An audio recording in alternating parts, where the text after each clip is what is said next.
Bütün müzikalni tavuşlar yazmalar. İtalyan tilinde.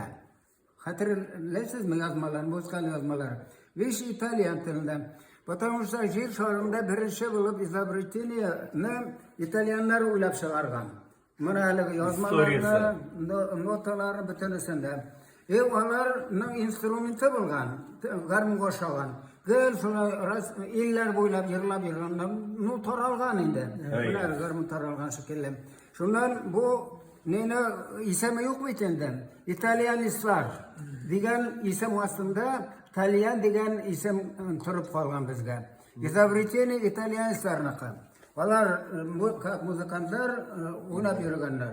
Hali mana qo'yarda televizor ko'rsatalar, biri o'ynab turadi, xayr jayib yuradi, o'xshash jayib yuradi. Şunu şekilli. Bu instrument İtalyanski izobreteniya. Şu İtalyan sözüne turib qolgan İtalyan tili. Bunun bütün tarihi bitti. Butun yerda yozilmaganda sen barada şu. Bu xromkalar. Bular besh raznovidnost. Bayandan şu muzikani jidi tavuşini o'ylab chiqargan endi İtalyanlar. Jidi tavuşdan bitmani bitinisi. Ana tigi bayandan oqli qoral tillar var. Oqlari osonli tovush, İtalyan o'ylab chiqargan. Qolganlari ora tira. Ana biri biz yo'l tovush tayyorlar, ikkinchi nazik. O'rtada kimdir ana yig'lab beradi nazik tovush bilan. Shu shekilli. Polnisim. Biz buna neden ayta xromkada İtalyan do'stlar tovushlar, jidi tovush. Biz shulardan bir qo'yib chiqolmaymiz.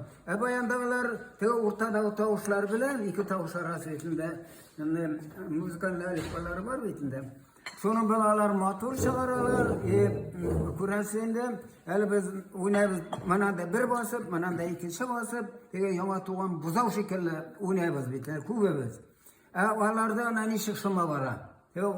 Qarasına da basıp alırlar, ağına da basıp alırlar. Toz, pramijutuşu tavuşlar kirip, mungdu çıkarır bayan. Onun için bayanist balar da kirek.